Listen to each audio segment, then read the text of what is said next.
You're listening to Soap Dirt, the latest in television entertainment news. Hey, Days of Our Lives fans, I have got your early weekly spoilers for December 2nd through the 6th. Shawn stuns Belle and Julie sees Doug after he passes, after he's gone, after the funeral. It's going to be a strange one. All right, it's Belinda from Soap Dirt, and as we always do on Early Edition Day, we're going to talk about what's happening the rest of this week. And just by the way, there are new episodes on Thanksgiving and the day after. No preemptions on Peacock, which is nice. You know, no sports busted into it and whatnot. So, and hey, if you are not following us, please reach down, click subscribe. So on Wednesday, November 27th, Johnny and Joy are back in another awkward situation. I feel like Joy might have scored an invite over to the DiMera Thanksgiving, which poor Chanel. I just feel so bad because she keeps buying these lies, and now Alex has decided not to say anything, and I just feel like she's really going to stay in the dark. EJ is angry at Gabi Hernandez yet again. Makes sense. And he wants an apology. I don't know if she's hit him again or if he's still looking for an apology for the last time she hit him. I don't think he's going to get it.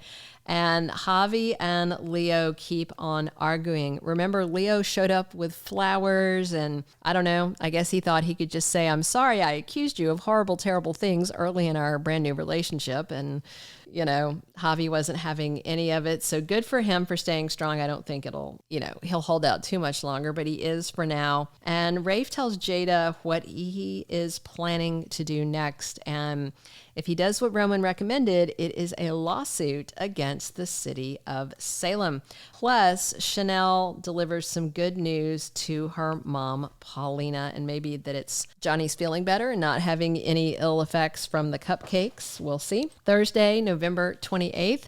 Thanksgiving Day, and we had the Brady pub scenes, and I think we might have more of those. We'll see. We haven't seen where Marlena is spending Thanksgiving. I'm interested in that. And Philip, of course, dropped that bombshell on Tuesday's episode just right after Alex talked to him about backing off of Xander. He decided to just drop a bombshell. And I kind of can't wait to see him strung up over this forgery thing, because he's just being such a...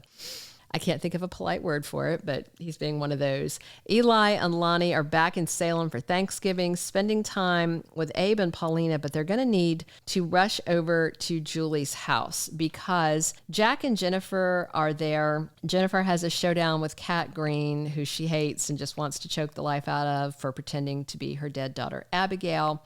Jack goes upstairs to check on Doug and finds him dead in his bed. He did not wake up. Looks like he died peacefully in his sleep. Julie is, of course, devastated. Jack and Jennifer are there comforting her. She's going to have Eli and Lonnie comforting her, and Kat and Chad are focused on their plan to get the better of Clyde, but they have a little complication in the works. Friday, November 29th, Julie is in full-on grief mode. It's just terrible.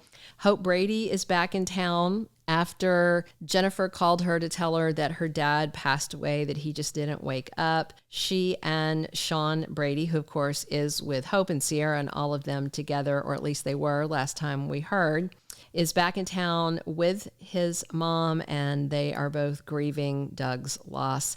And word spreads around Salem that Doug has passed away. Everybody is just traumatized and grief-stricken. And Marlena shares some news about John with Kayla, and of course, then they discuss Doug's passing as well.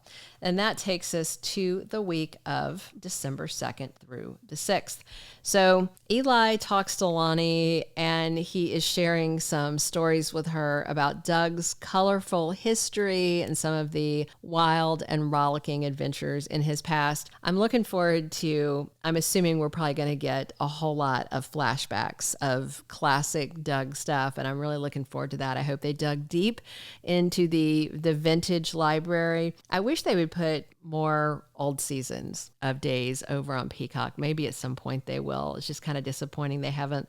And I realize with 60 seasons, they probably can't put that much out there, but they could put up some, you know? All right. Shawn and Sierra are both in town on Monday, and they get together with Jennifer and Lucas. And this should be some of what we are seeing. There was that scene from the Day of Days promo where I think Sierra got the box open, and the one that everybody's been talking about that was like hidden away that I think they found after the house burn, I think is when. Tuesday, December 3rd, Doug's funeral begins. It is time to lay him to rest.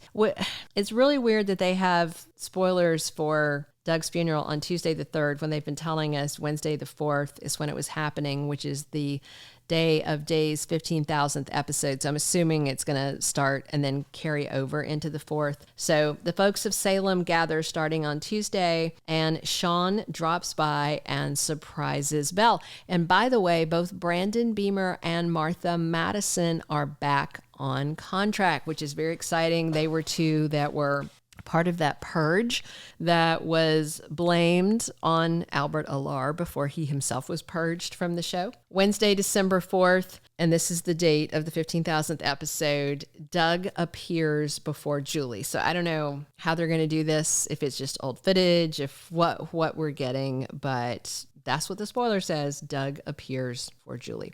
Thursday, December 5th, Xander appeals to Stephanie. He wants her to stop helping Philip with his PR campaign, which I think is kind of interesting that Philip is doing this PR campaign because he's making himself very high profile. And this whole thing is based on a forged document that sketchy Vivian did. And Kate has already warned Philip she is worried about Vivian betraying them because she is back in jail and maybe they're a good long time so she could turn on them. Philip is confident that she won't. I don't know, but I know that Xander definitely wants to shut down Philip, who has just booted him out of Titan.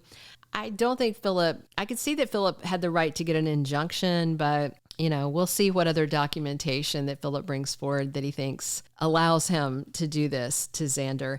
And Julie and Lucas share family stories with this new guy in town, and Jennifer finds them chatting with him. I'm assuming the new guy in town they're talking about is this character that Peyton Meyer is playing.